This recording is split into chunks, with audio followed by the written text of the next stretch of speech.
এখানে নিয়েছি আমি 250 গ্রাম ময়দা। এই যে দেখুন ময়দা। রথযাত্রা তো চলেই এলো, রথযাত্রা স্পেশাল আজকে আপনাদেরকে তৈরি করে দেখাবো পুরীর গজা বা খাজা। তো যে যেটাই বলুন না কেন, কেউ খাজা বলে কেউ গজা বলে।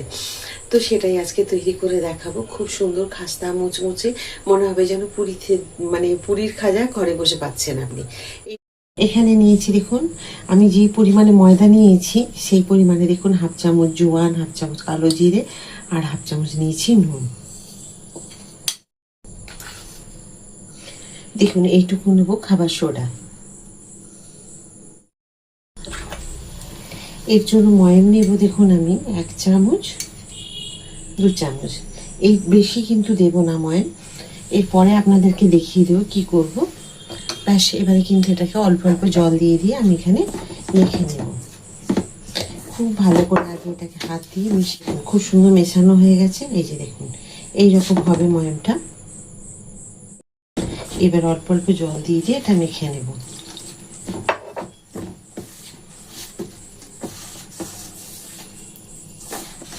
দেখুন মাখা তো হয়ে গেছে। এবার আমি এখানে নিয়ে নেব। এইভাবে মেখে নিতে হবে একটু ভালো করে, অন্তত 5 থেকে 7 মিনিট মেখে একদম মোলায়েম করে নিতে হবে। দেখুন কি সুন্দর হয়েছে মাখাটা। এবার আমি একটা একটা করে লেচি করে নেব।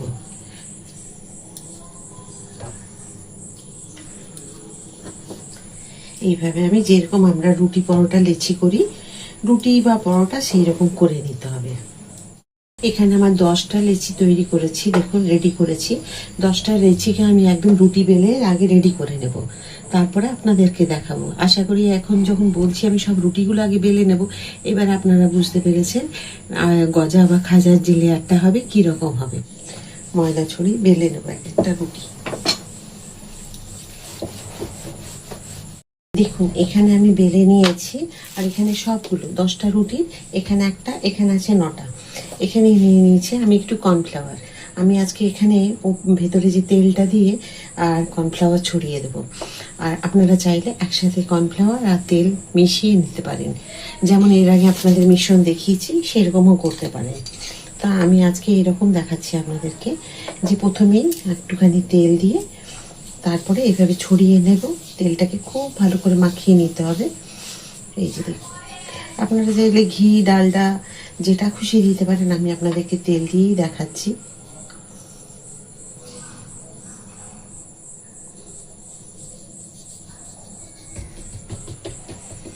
এইভাবেই কিন্তু সবগুলোকে আমি সাজিয়ে নেব 10টা।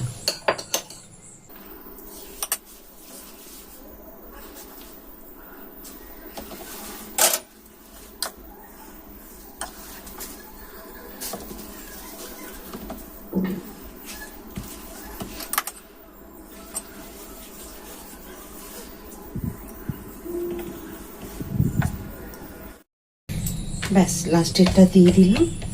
এবার এখানে যেটুকু তেল ছিল সেটুকু আমি দিয়ে দিলাম। এটাকে একটু বেলে নেব।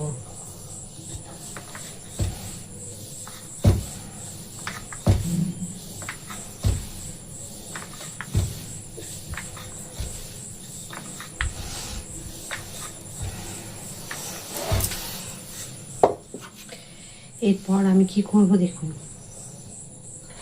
এটাকে নিয়ে নিলাম, কারণ এগুলো তো ছোট বড় হয়ে থাকে, ওই জন্য এটাকেও নিয়ে নিলাম।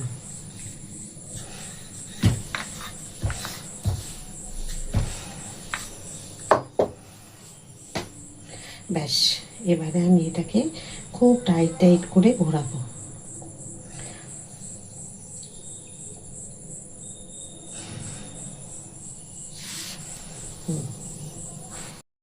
একটু জল হাত করে আমি দিয়ে দিলাম।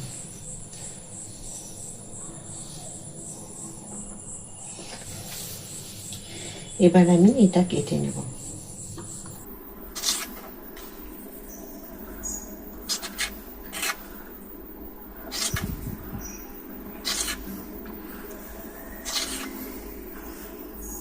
দেখুন এগুলোকে ঠিক এইভাবে একটু আঙুল দিয়ে এইভাবে 2 আঙ্গুল দিয়ে বা 1 আঙ্গুল দিয়ে এইভাবে নিয়ে নেবেন। আর দেখুন লেয়ারগুলো কি সুন্দর হয়েছে, আপনাদের একদম সামনের থেকে দেখাচ্ছি।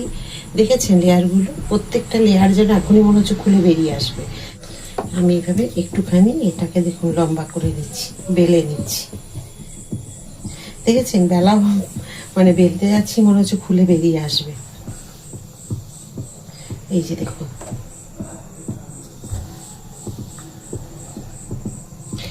হ্যাঁ আরেকটা কথা আপনাদের বলে দিই, আমি পুরীর গজা বললাম এই কারণে, পুরীর গজায় কিন্তু কোনো রকম কালো জিরে বা জোয়ান থাকে না, কালো জিরে জোয়ান কোনোটাই থাকে না।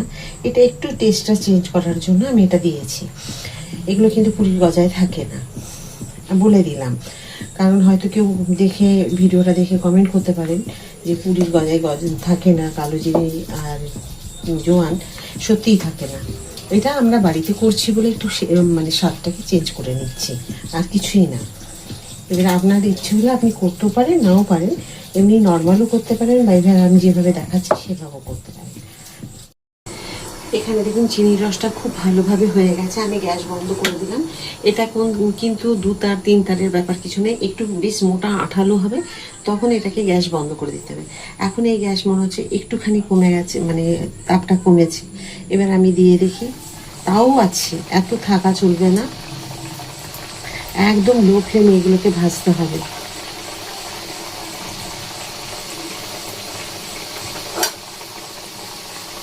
এটা একদমই লো ফ্লেমে, মানে যাতে আঙুলে সহ্য করতে পারবো সেই রকম গরম। এটা অনেকটাই গরম হয়ে গেছে আমার ভুলে। দেখুন এগুলো কীরকম ছেড়ে ছেড়ে যাচ্ছে, দেখেছেন লেয়ারগুলো? আর খুব লো ফ্লেমে এটা না ভাজলে একদম খাস্তা মুচমুচে একদমই হবে না, আর এই লেয়ারগুলো খুলবেও না। দেখুন আপনাদের দেখাই, দেখুন লেয়ারগুলো, এই দেখুন আবার দেখাচ্ছি, দেখুন এটাও এই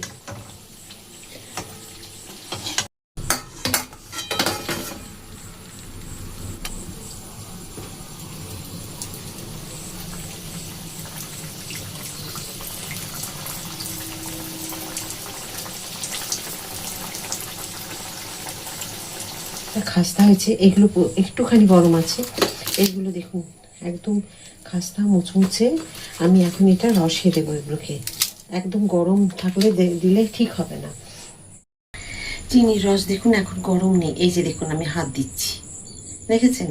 হাত দিচ্ছি মানে একদমই গরম নেই। আর কীরকম হয়েছে ঘনটা দেখুন, এই যে এইরকম থাকবে। এই যে 1 তার 2 তার বলে কিছু নেই, বেশ একটা মোটা ঘন থাকবে।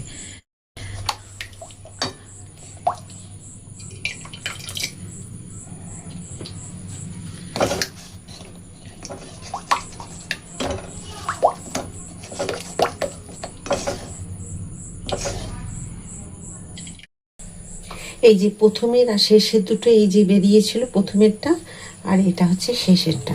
এই যে দেখুন এই দুটোকে এইভাবে আমি চ্যাপটা করে নিয়েছি। আর এটাকে এখন তো আমি শুকনো অবস্থায় ভাঙলাম, এই দেখুন কীরকম রস ঢুকেছে, দেখেছেন ভেতরে? এইভাবেই কিন্তু প্রত্যেকটা এইভাবে রস ভেতর পর্যন্ত চলে যাবে। এই দেখুন দেখুন, এই দেখুন দেখুন কীরকম এগুলো, দেখুন কীরকম মুচমুচে হয়েছে। দেখুন কি সুন্দর হয়েছে, দেখেছেন? এরকম কিন্তু আপনারাও তৈরি করতে পারবেন, শুধু আমি নই, যদি আমার এই ভিডিওটা পুরো দেখেন আপনারাও তৈরি করতে পারবেন এইরকম সুন্দর করে। তো এটাকে ভাঙাটাকে আমি সাইডে রাখি। আমি দুটো আপনাদেরকে ভেঙে দেখালাম, দেখেছেন তো? যেটাই ভাঙবো এরকম করে কত লেয়ার পর্যন্ত দেখুন। এই যে আজকের তৈরি খাজা বা গজা আপনাদের সকলের যদি ভালো লাগে অবশ্যই একবার বাড়িতে তৈরি করে খাবেন। আর কেমন হয়েছে কমেন্ট করতে ভুলবেন না। যদি ফেসবুক থেকে দেখে থাকেন ফলো করে দেবেন, ইউটিউব থেকে দেখলে লাইক সাবস্ক্রাইব শেয়ার করে আমার সাথে থাকবেন। আবার আরেকটা নতুন রান্না নিয়ে আপনাদের সকলের কাছে চলে আসবো। সবাই খুব ভালো থাকুন। রাধা রাধা।